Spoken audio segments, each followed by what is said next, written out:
News नशा, आदत हर खबर की। जगदेव बाबू को उनकी जयंती के अवसर पर याद करने के लिए इकट्ठा हुए हैं। जगदेव बाबू जीवन पर्यंत अन्याय के खिलाफ लड़ाई लड़ते रहे। अंत में आकर उनको अपने जीवन का बलिदान भी देना पड़ा और इसीलिए हम उनको उनकी जयंती के अवसर पे, पुण्यतिथि के अवसर पे याद करते हैं। आज हम लोग भी अपनी पार्टी की ओर से, आप सब लोगों की ओर से, अपनी ओर से जगदेव बाबू के चरणों में श्रद्धा सुमन अर्पित करते हैं, श्रद्धांजलि अर्पित करते हैं।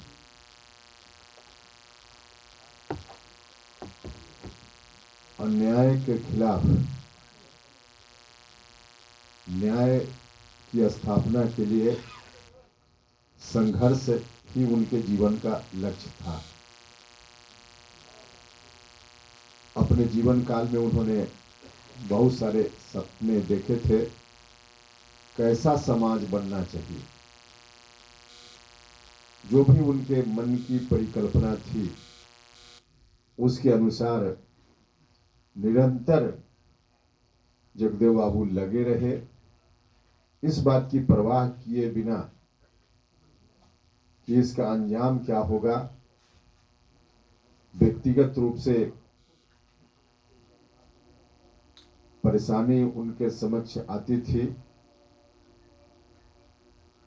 उस परेशानी को झेलते हुए भी आगे बढ़ते थे। पिछले दिनों ही कर्पूरी जी को भारत रत्न मिला था, क्या यही डिमांड है कि जगदेव बाबू को भारत रत्न मिले, उन्होंने काम किया? देखिए, निश्चित रूप से भारत रत्न मिला जननायक कर्पूरी ठाकुर जी को, इसके हकदार थे जननायक। इसकी मांग बहुत पहले से चल रही थी। आज हम सब लोग इकट्ठा हुए हैं यहाँ जगदेव बाबू की जयंती पर उनको याद करने के लिए। तो जगदेव बाबू भी बहुत बड़े महापुरुष थे। उन्होंने न्याय के लिए अन्याय के खिलाफ संघर्ष करते हुए अपनी जान की आहुति दे दी। तो इतना बड़ा बलिदान दिया है इन्होंने, इनके लिए भी जननायक कर्पूरी ठाकुर जी को जो मरणोपरांत सम्मान मिला, उस तरह के सम्मान के हकदार जगदेव बाबू भी हैं, इनको भी मिलना चाहिए। थी और आज अलग तरह की चुनौतियां हैं, लेकिन चुनौतियां तो उस वक्त भी थी, चुनौतियां आज भी है, लेकिन आज अलग तरह की चुनौतियां हैं।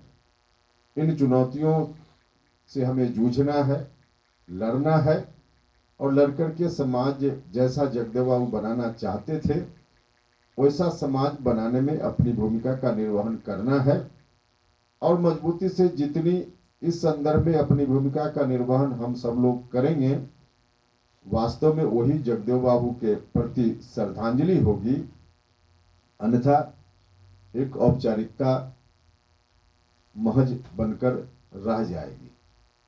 तो हम सब लोग आज की तारीख में यह संकल्प लें, हम सब लोगों को संकल्प लेना चाहिए कि जैसा समाज जगदेव बाबू बनाना चाहते थे उस तरह का समाज बने।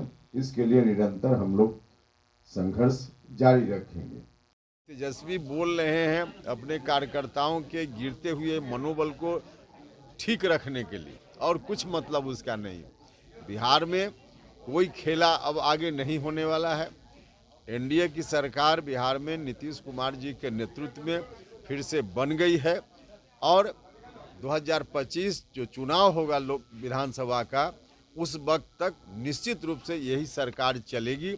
इसमें बीच में कोई अगर सोच रहा हो तो अपने को मुगालते में रख रहा है। आपको डर है क्या कि उनके विधायक टूट जाएंगे या कहीं दूसरी जगह चलेंगे, ऐसा लगता है क्या? हाँ, वो इसलिए हमने कहा कि उनको है इस बात की आशंका, क्योंकि वहाँ अब जो स्वरूप बच गया है महागठबंधन का, उसमें न तो एक लोकसभा की सीट जीतनी है, विधानसभा में भी पिछली बार कुछ अलग तरह की घटनाक्रम हो गया था, जिसके चलते उनको उतनी सीटें मिल गई।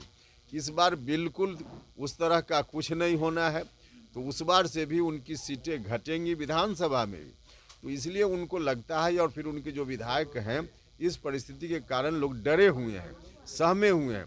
उनके डर को समाप्त करने के लिए, उनको रोकने के लिए इस तरह का बयान तेजस्वी जी दे रहे हैं कि फिर कोई खेला होगा, ताकि उनके विधायकों के अंदर रहे कि शायद फिर हम बच जाएंगे।